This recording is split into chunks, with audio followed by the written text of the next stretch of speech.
nunca sonhou em ter poderes mágicos, assim como os dos heróis e das heroínas das histórias?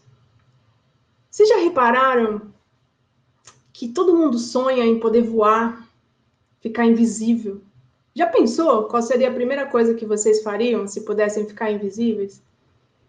Mas hoje eu queria falar com vocês sobre uma outra coisa, sobre um outro lado de ser invisível. Vocês já repararam que todo mundo conhece o gay engraçado da novela, o gay influencer que vive no meio das celebridades, o gay cabeleireiro que te dá conselhos amorosos e te escuta, sabe aquele gay amigo? Mas se eu perguntar para vocês, quais são as mulheres lésbicas que vocês conhecem? Falando daquelas divertidas, inteligentes, engraçadas, influencers, e melhor, que não é contra os homens, que não é inimiga dos homens. O estereótipo da mulher lésbica machão, que tem cabelos curtos, usa roupas masculinas e não tem amigos homens, é só o que a sociedade nos fala sobre as mulheres lésbicas. É como se existisse uma máquina. Se você gosta de mulher, você entra nessa máquina do jeito que você é e sai do outro lado no formato certinho de uma lésbica padrão e metro. E, gente, tudo bem se algumas mulheres se sentem à vontade de serem assim. Mas o problema para mim é achar que esse é o único modelo que existe. Sabe o perigo de uma história única? Quando Camilas, Danielas ou Fernandas assumem publicamente os seus relacionamentos com mulheres, fica todo mundo esperando o momento que elas vão voltar ao normal e gostar de homem de novo. Afinal de contas, elas nem parecem lésbicas. São mulheres lindas e femininas. Eu sei que não é fácil ser LGBT nesse mundo. Assumir, então, pode te custar a vida. Só no ano passado, uma pessoa LGBT morreu no Brasil a cada 26 horas, o que dá mais ou menos uma por dia. O motivo da morte? Amar alguém. Amar alguém que não se encaixa no modelo que foi decidido como o único possível, o único permitido. As redes sociais estão carregadas de comentários de ódio e o sentimento de ameaça é constante. Lampadadas e surras até a morte só porque você andou de mão dadas com quem ama na Avenida Paulista. E entre tantos ismos que nós vemos na nossa sociedade, né, machismo, racismo, capacitismo, a homofobia carrega com ela uma característica que pode ser considerada a mais cruel e dolorida de todas. Um pai não abandona o filho porque ele é negro. Uma mãe não expulsa de casa a filha porque ela é mulher. Mas o abandono e a rejeição das pessoas LGBTs continua acontecendo diariamente pela própria família, pelos próprios pais. E quando a gente olha para o mercado de trabalho, a violência contra as pessoas LGBTs, ela é diferente, porque ela vem em forma de silêncio. Sabe qual é o pior dia da semana para uma pessoa LGBT que não pode se assumir no trabalho? A segunda-feira. Ou melhor, o cafezinho da segunda-feira. Sabe aquele dia que está todo mundo falando sobre o seu final de semana, suas famílias, a sua balada, e a pessoa que é LGBT ou ela fica em silêncio, ou ela inventa uma história. Aquela do namorado que vive em outra cidade, mas que ninguém nunca viu? Um clássico. Até junho desse ano, uma pessoa poderia ser mandada embora do emprego nos Estados Unidos só por ser LGBT. Isso sem falar nos países onde a pessoa pode ir para a prisão ou ser condenada à morte. Infelizmente, aqui no Brasil, a realidade não é muito diferente disso. Uma pesquisa recente mostrou que 61% das pessoas não saem do armário no trabalho com medo de perder alguma oportunidade. Essa expressão sair do armário é engraçada, não é? Quando eu escuto isso, sabe o que me vem à cabeça? Um homem pulando de dentro de um armário todo colorido, em meio a uma chuva de confetes, ao som de uma música da Cher. Mas eu queria fazer um exercício com vocês agora. Por favor, fechem seus olhos. Pense em algum armário que vocês têm na casa de vocês. Aquele lá do seu quarto, onde você coloca suas roupas. Agora pensem que vocês estão sozinhos, trancados dentro desse armário e que não tem como sair de lá.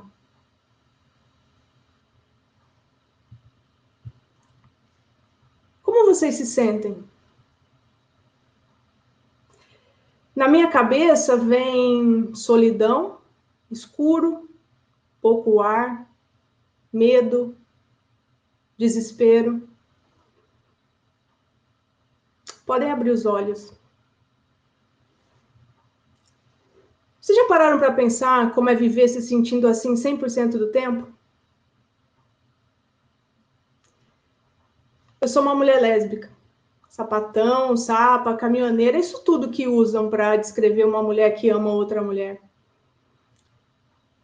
E sempre me perguntam, né, como é que você descobriu que era lésbica? E eu sempre respondo, não é quando eu descobri, mas quando eu parei de encobrir quem eu era. Ser uma criança LGBT não foi fácil. Você é bombardeado o tempo todo de histórias onde príncipes e princesas vivem felizes para sempre. Nunca tinha princesa salvando princesa. Eu achava a mulher do Karate Kid muito mais bonita do que o Daniel San. A professora de história, 1000 vezes mais interessante do que o professor de educação física, que todo mundo achava gato. E quanto mais eu me interessava por uma nova personagem, mais eu pensava, o que tem de errado comigo? Eu devo ser uma aberração, porque todas as minhas amigas estão de olho no Brad Pitt e eu de olho na Angelina Jolie. Eu cheguei a pensar, como é que eu posso me consertar? Já ouviram falar em cura gay? Por mais absurdo que isso possa parecer, quando você está sozinha, sufocada dentro de um armário, você é capaz de acreditar em qualquer coisa. O que eu fiz, no meu caso, foi desenvolver a minha própria estratégia de sobrevivência. Quando você é diferente, para se encaixar e fazer parte de um grupo, você acaba criando uma maneira de se camuflar ou de ficar invisível, ou de deixar uma parte de você invisível. A minha estratégia sempre foi vestir uma capa que encobria a minha orientação sexual e deixar as pessoas me conhecerem, para só depois contar para elas que eu era lésbica. Assim, ser lésbica era só mais uma das minhas características, e não a primeira que todo mundo pensaria quando lembrasse de mim. Esse é um dos privilégios em ser uma mulher cisgênera, ou seja, eu me identifico com o gênero que me foi atribuído quando eu nasci. E não é o que acontece com mulheres trans ou mulheres lésbicas que se vestem ou se comportam de maneira mais masculina e são julgadas desde o primeiro minuto, mesmo antes de falar a primeira palavra. Mas, Dani, por que se expor? Por que sair do armário assim para todo mundo? Quando é que vale a pena você ser a defensora de uma causa e não somente a mãe da minha filha ou a líder de diversidade de uma grande empresa? Eu acredito muito na responsabilidade coletiva. Ou seja, quando eu entro em uma sala de reunião importante ou quando eu falo em um evento como esse, eu não represento só a Dani aqui. Eu carrego comigo um monte de outras mulheres lésbicas. O desafio que eu aceitei ser o meu é o de pavimentar a estrada para elas, para que o caminho delas seja menos solitário do que foi o meu e que elas sintam menos desafios que eu senti. Quais são os desafios que as mulheres lésbicas enfrentam? Bom, um deles é a hipersexualização pela mídia e principalmente pelos homens. Não é difícil que eu esteja com a minha esposa em uma festa ou bar e um homem se aproximar para dar em cima de mim ou dela. Quando nós falamos que não estamos interessadas e que somos um casal, aí é que ele se anima e logo manda uma pergunta. Sério? Posso me juntar? Caras, parem de fazer isso. Se nós quiséssemos um homem com a gente buscaria um homem. Acreditem, mulheres lésbicas também sabem onde encontrar homens. Aí, quando a gente fala que não está interessada na fantasia dele, ele começa a fazer perguntas absurdas, como, por exemplo, mas quem é o homem da relação? Amigo, se fosse para ter um homem na relação, não seria lésbico. Outra ameaça que as mulheres lésbicas enfrentam é o estupro corretivo. É o famoso, vem cá, que eu vou te ensinar a gostar de homem e fazer você virar mulher de verdade. O extremo do machismo traduzido em um comportamento de imposição de poder. Aliás, as mulheres lésbicas sofrem tanto o machismo quanto as outras mulheres, por isso que é tão importante a sororidade. Atenção, mulheres héteros. Vocês podem ser nossas amigas sem medo de virar lésbica ou sem medo de que nós vamos agarrar vocês. Não basta a pena que vocês não sejam homofóbicas, a gente precisa que vocês sejam anti-homofóbicas. E lembram quando eu falei sobre ser invisível? Existe até um dia da visibilidade lésbica, 29 de agosto. A falta de referências tem um impacto muito grande nas nossas aspirações de vida.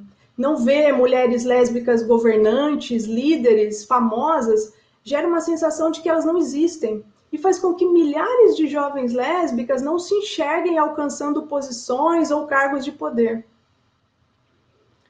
E eu posso garantir para vocês que nós existimos. Eu participo de uma rede de mulheres, centenas de mulheres LGBTQs, que estão provando nos seus espaços que talento, competência não tem nada a ver com quem você ama. O que nós precisamos de cada um de vocês, nossos aliados, é que vocês se permitam ver além dos rótulos. Eu sou casada há 16 anos. Nós temos uma filha de 7. E eu vejo quando a gente convive com outras famílias, o quanto eles desaprendem sobre tudo aquilo que foi criado sobre nós. O quanto os nossos perrengues, as nossas alegrias como família de 2 mães são muito parecidos com os das outras famílias que têm um pai e uma mãe. Porque o que nos torna uma família é o amor que existe entre a gente. Gente, nós estamos vivendo em um mundo polarizado, dividido entre cores e lados. E nada engaja mais as pessoas do que o ódio. E para que a gente rompa esse ciclo de nós e eles, é importante a gente atacar a desinformação e não o ódio. E a gente precisa fazer prevalecer o respeito, nem que seja o respeito de discordar. De um lado, a empatia. Do outro lado, a responsabilidade de carregar nas mãos a representatividade.